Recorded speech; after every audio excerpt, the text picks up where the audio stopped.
Hai semuanya, perkenalkan aku Fernalia Sonia Kristina Simarmata dengan NIM 72232500013. Di sini kita akan bahas beberapa hal ya, topik yang akan kita videokan. Nah, yang pertama itu adalah digital marketing.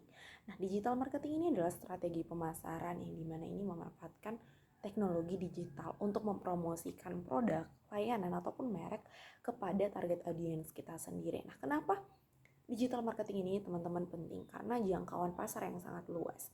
Kita bisa menjangkau pelanggan ya secara lebih luas gitu di seluruh dunia hanya melalui internet saja. Terus biaya yang lebih efisien. Nah, dibandingkan dengan pemasaran yang tradisional atau itu digital marketing ini lebih terjangkau ya dari segi biayanya gitu.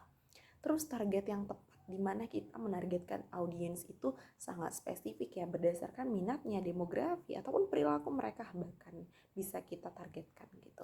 Terus peningkatan brand awareness. Nah, peningkatan brand awareness ini adalah di mana konten-konten kita ini membangun citra merek yang dimana ini meningkatkan kesadaran akan produk ataupun layanan kita ya. Terus adanya kecepatan dalam beradaptasi pada perubahan pasar karena gimana ya, ini tuh diakses ya dalam digital, di mana bisnis ini tuh menyesuaikan strategi pemasaran berdasarkan tren, pasar perilaku, feedback pelanggan, ataupun data kinerja kampanye. Nah, hal ini membuat digital marketing ini lebih dinamis dibandingkan pemasaran tradisional tadi. Terus adanya kompetisi dan tren industri, di mana juga banyak bisnis yang menggunakan tren ini gitu. Karena ini tuh sangatlah apa ya, sangatlah menguntungkan bagi para pebisnis seperti itu. Nah, untuk contoh digital marketingnya ini adalah search engine optimization. Nah, ini tuh kita optimalkan websitenya agar muncul di hasil pencarian teratas Google. Terus ada pay per click, ini tuh untuk membayar ataupun menampilkan iklan di hasil pencarian di situs web lain. Lalu ada social media marketing. Ini untuk membangun ataupun mengelola kehadiran merek di platform media sosial. Terus kita bahas adalah revolusi industri. Nah, revolusi industri ini adalah periode perubahan pasar yang gak harus pasar sih sebenarnya, cuman periode perubahan yang besar. Nah, dalam cara produksi barang yang terjadi. Nah, ketika teknologi dan metode produksi baru diperkenalkan yang mengubah sosial, ekonomi, ataupun budaya. Terus juga revolusi ini udah terjadi ya dalam beberapa fase. Nah, yang dikenal dengan 1.0, 2.0, 3.0, dan 4.0. Nah, juga di masing-masing fase ini itu adanya perkembangan teknologi ya yang signifikan. Yang pertama adalah industri 1.0. Nah, ini tuh terjadi pada abad yang ke-18 hingga awal 19 ya, abad ke-19. Nah, ditandai dengan mekanisme produksi menggunakan tenaga air dan uap. Perubahan terbesar adalah penggunaan mesin untuk produksi menggantikan tenaga manusia dan juga hewan. Terus ada industri 2.0. Nah, ini itu adalah terjadi pada abad ke-19 hingga ke-20. Nah, dikenal dengan produksi massal dan penggunaan listrik sebagai sumber tenaga utamanya ya, teman-teman.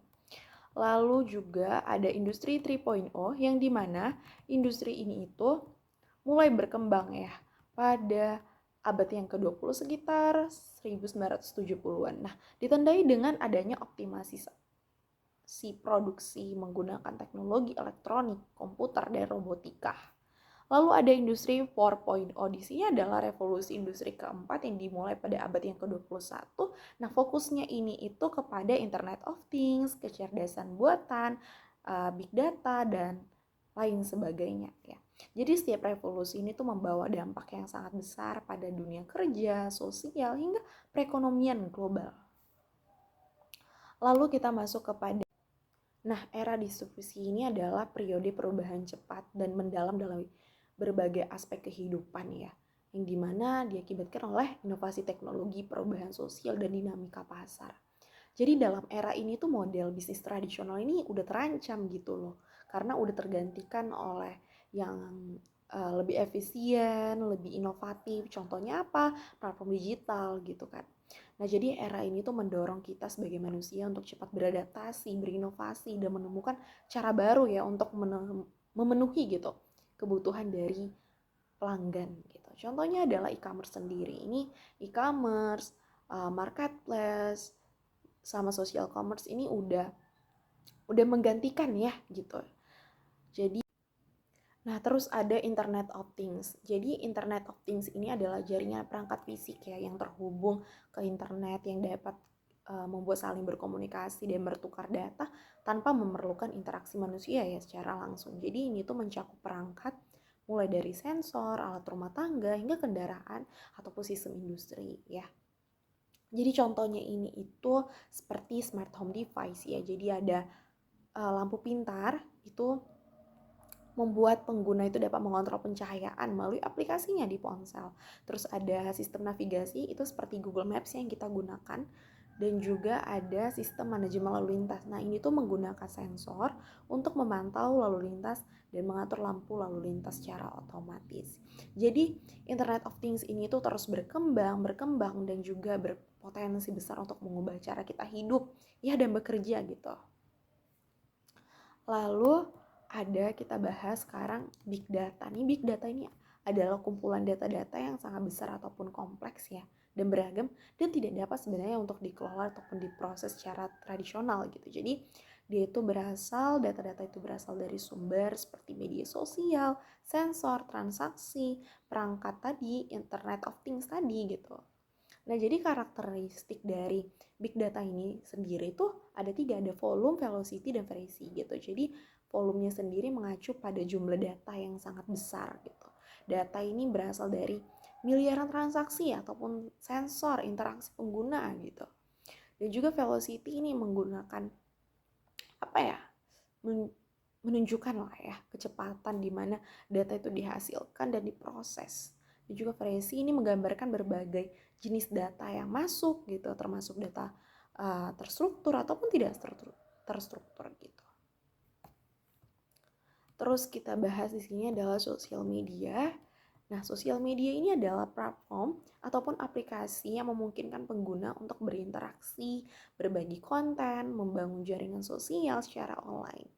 Nah, jadi melalui sosial media ini, kita sebagai manusia ini dapat berkomunikasi ya, untuk berbagi informasi tadi, ataupun berkolaborasi. Jadi, manfaatnya ini sebenarnya sangat banyak. Mulai dari pemasaran dan promosi, kita gunakan platform ini seperti Instagram, Facebook, Twitter, ataupun yang lainnya gitu kan, untuk mempromosikan produk ataupun layanan. Nah, iklan berbayar ataupun konten-konten ini dapat untuk menjangkau audiens yang lebih luas lagi. Nah, terus kita masuk sama kegunaan dari sosial media ini gitu atau manfaatnya itu sangat banyak ya, mulai dari pemasaran dan promosi. Kita gunakan Instagram, Twitter ya, X, Facebook untuk mempromosikan produk atau pelayanan kita gitu, untuk menjangkau audiens kita lebih luas lagi. Terus membangun awareness, ini tuh untuk membantu meningkatkan kesadaran merek ya. Konten-konten menarik kita itu kita buat untuk membangun identitas kita di mata konsumen. Terus biaya yang lebih efektif ya, jadi kita bandingkan dulu sama pemasaran tradisional, itu biaya lebih efektif lah ya kalau menggunakan digital marketing. Terus ada interaksi dengan pelanggan. Nah, kita buat ini interaksi langsung dengan pelanggan gitu melalui chatbot ya ataupun Q&A gitu. Terus ada konten kreatif. Nah, ini tuh sosial media ini sebagai tempat yang baik ya untuk berbagi konten visual seperti foto, video, infografis, dan lain sebagainya. Oke, kita bahas tentang e-commerce dulu. Nah, e-commerce ataupun perdagangan elektronik ini adalah sebuah proses membeli dan menjual barang atau pelayanan melalui internet. Jadi ini tuh mencakup berbagai aktivitas kita ya, seperti transaksi jual beli, pemasaran, pembayaran, ataupun pengiriman produk. Nah, sekarang kita ada bahas dulu tentang dampak positif dari e-commerce sendiri. Jadi e-commerce itu banyak ya dampak-dampak positifnya. Nah, ini aku ada beberapa poin. Yang pertama itu adalah e-commerce memungkinkan bisnis ini untuk menjangkau pasar global tanpa batasan geografis. Jadi di mana saja gitu. Terus adanya konsumen ini dapat berbelanja kapan saja, di mana saja ya. Jadi kita mau di rumah bisa, di mana aja, asalkan ada internet gitu. Terus adanya banyak bisnis yang dapat mengurangi biaya overhead dan tidak memerlukan toko fisik. Jadi efisien ya dari segi biaya. Terus ini memungkinkan bisnis ini untuk menargetkan audiens spesifik secara lebih tepat gitu. Terus e-commerce mendorong inovasi dalam produk atau pelayanan serta memfasilitasi Lalu adanya peluang berbisnis tidak perlu modal yang tinggi gitu ya kalau bisa dibilang, karena tadi tidak memerlukan toko fisik, karena kita tahu juga biaya untuk membuat toko fisik itu juga sangatlah mahal gitu. Lalu adanya memperluas dan menunjang aktivitas pemasaran produk UMKM sendiri. Tapi walaupun ada dampak positifnya teman-teman, tetap aja pasti ada dampak negatifnya dari e-commerce sendiri. Kita lihat ini ada persaingan yang ketat. Jadi banyaknya pemain di pasar ini membuat persaingan semakin sengit ya, sulit untuk bertahan untuk sebenarnya bagi bisnis yang kecil. Tapi kalau misalnya dia konsisten, dia melakukan inovasi, pasti bisa bertahan. Terus juga adanya isu-isu dari keamanan gitu ya, karena kita tahu juga transaksi online ini kan rentan terhadap penipuan, pencurian identitas, dan masalah keamanan data lainnya. Lalu kita tergantung pada teknologi, itu yang membuat dampak negatif dari e-commerce sendiri. Nah tapi kita tahu juga bahwa e-commerce itu bukan cuma satu gitu kan, bukan cuma satu jenis, jadi ada banyak. Sebenarnya ada 4 ya, kita bahas di sini. Ada business to consumer, ya ini tuh perusahaan menjual produk langsung kepada konsumennya ya, business to consumer, B2C. Terus ada B2B, ini business to business, jadi ya transaksi antara perusahaan, misalnya pemasok ataupun distributor ya. Contohnya ini tuh Electronic City. Lalu ada C2C, consumer to consumer, di mana konsumen ini itu menjual produk atau pelayanan kepada konsumen lain. Contohnya itu di OLX ya. Lalu ada C2B. Ini C2B ini consumer to business, yang dimana konsumen ini menawarkan produk atau pelayanan kepada perusahaan.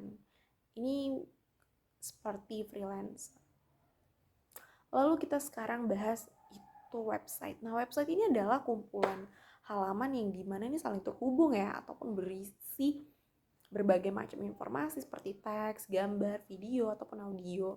Nah, informasi ini disajikan melalui sebuah alamat internet ataupun URL gitu. Yang dimana ini tuh bisa diakses oleh siapa saja, yang penting dia terhubung dengan internet. Ya. Tujuannya ini memberikan informasi yang pastinya, karena menyajikan informasi tentang produk, layanan, ataupun apapun suatu topik gitu. Terus bisa berjualan, di mana berjualan produk, jasa secara online. Lalu membangun brand awareness dan mempromosikan bisnis ataupun produk. Lalu bisa juga untuk membangun komunitas, ya interaksi antar pengguna, dan juga hiburan seperti konten-konten hiburan game, musik, video, atau lain sebagainya.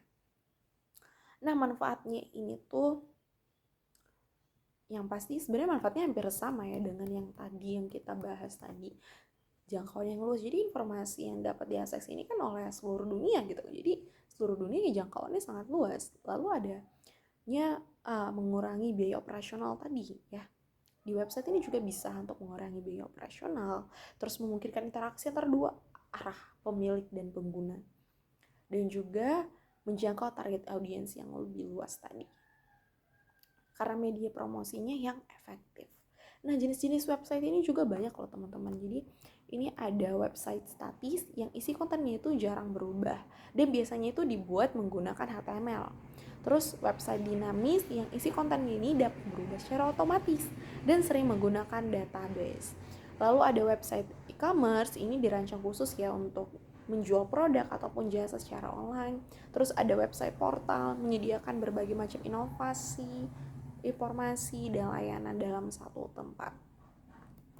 Lalu ada website blog ya. Website blog ini berfokus pada konten yang dimana ini bersifat pribadi terkait dengan suatu topik tertentu.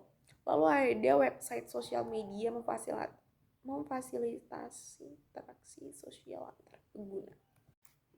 Nah, sekarang kita bahas adalah search engine optimization. Nah, ini tuh adalah serangkaian teknik yang digunakan untuk meningkatkan visibilitas ya dan peringkat sebuah website di hasil pencarian mesin pencari seperti Google gitu. Nah, dengan kata lain sebenarnya sih search engine optimization ini bertujuan agar website kita ini muncul ya di halaman pertama hasil pencarian ketika pengguna mengetikkan kata kunci yang relevan dengan bisnis ataupun konten kita sendiri. Tujuannya adalah pasti meningkatkan traffic ya. Dimana kalau misalnya kita mendapatkan pengunjung website secara banyak gitu, terus meningkatkan peringkat website, dimana juga kita mendapatkan posisi yang lebih tinggi di halaman hasil pencarian. Lalu meningkatkan relevansi website. Di sini itu memastikan bahwa konten website kita ini relevan dengan keyword ya yang dicari oleh pengguna. Terus meningkatkan kredibilitas website. Di sini juga membuat website kita tuh lebih terpercaya ya teman-teman. Lalu kita bahas adalah kegiatan utama dari CEO ini itu apa? Ini ada terbagi ya atas beberapa hal. Ini ada on-page CEO yang dimana optimasi ini dilakukan langsung pada halaman website kita. Jadi pertama itu adalah optimasi kata kunci. Jadi memilih kata kunci yang relevan dulu. Terus kita buat URL-nya agar mudah dibaca ataupun yang relevan ya pada konten halaman kita sendiri. Lalu membuat judul, memberikan nama file, gambar, dan meningkatkan kecepatan loading website. Gitu. Lalu yang kedua adalah OPEX SEO. Ini tuh backlink building ya, mendapatkan link dari website lain yang mengarah ke website kita sendiri. Terus social media marketing, membangun kehadiran di social media untuk meningkatkan visibilitas dan mendapatkan backlink tadi. Terus guest posting, ini menulis artikel tamu di website untuk mendapatkan backlink dan exposure. Lalu yang ketiga itu adalah technical dari CEO-nya, optimasi aspek teknis website. Ya, ada XML, sitemap, robot.txt, struct data. Lalu kita bahas tentang evaluasi dari CEO-nya sendiri. Nah, jadi ini juga penting ya teman-teman untuk mengevaluasi. Yang pertama itu adalah trafiknya, jumlah pengunjung websitenya. Terus peringkat kata kunci, ini adalah posisi website ya di hasil pencarian untuk kata kunci tertentu. Terus ada CTR gitu ya, presentasi pengguna untuk mengklik hasil pencarian. Terus ada bounce rate, ini presentasi pengunjung ya untuk meninggalkan website setelah melihat satu halaman. Terus ada time on site, ini rata-rata waktu yang digunakan ataupun dihabiskan pengunjung di website. Terus ada alat yang digunakan untuk evaluasi CEO ini adalah Google Analytics, terus Google Search Console Scratch. Terus ini adalah beberapa alat yang digunakan untuk evaluasi CEO sendiri ya teman-teman. Nah, untuk membuat website ini kita butuhkan adalah domain, jadi alamat unik website kita di internet. Terus hosting, ini tempat penyimpanan file-file website. Lalu ada konten ya, teks, gambar, video, ataupun elemen lainnya yang mau ditampilkan di website. Lalu adalah platform, ini adalah sistem manajemen konten atau CMS seperti WordPress ya, Drupal gitu. Lalu kita bahas ini pengertian dari affiliate marketing. Nah, affiliate marketing ini adalah sebuah model bisnisnya di mana sebuah individu ataupun perusahaan ya mempromosikan produk ataupun jasa yang dimiliki perusahaan lain atau yang disebut dengan pengiklan. Nah, setiap kali ada penjualan yang terjadi melalui promosi yang dilakukan oleh afiliasi, maka afiliasi tersebut akan mendapatkan komisi. Jadi sebenarnya ya secara sederhananya ya kita bisa menyimpulkan affiliate marketing adalah sistem bayar per hasil. Ya. Jadi kalau misalnya mereka tuh dibayar jika berhasil membawa pelanggan baru. Jadi cara kerjanya itu adalah pendaftaran dulu ya. Kita lakukan pendaftaran ke program afiliasinya dari perusahaan yang ingin kita promosikan. Lalu lakukan promosi melalui website, blog, media sosial, marketing, YouTube, ataupun channel-channel lainnya ya. Lalu kita masukkan ke penjualan dan kita mendapatkan komisi. Nah, jadi cara kerjanya itu affiliate marketer itu meletakkan hasil linknya ya, meletakkan hasil link afiliasi di website mereka. Lalu kalau ada pembaca yang mengklik link tersebut dan melakukan transaksi ya, jadi track konversi Nah, affiliate marketer itu mendapatkan komisi seperti itu. Sekian dulu pembahasan dari saya. Apabila ada salah kata mohon dimaafkan. Terima kasih. Bye-bye.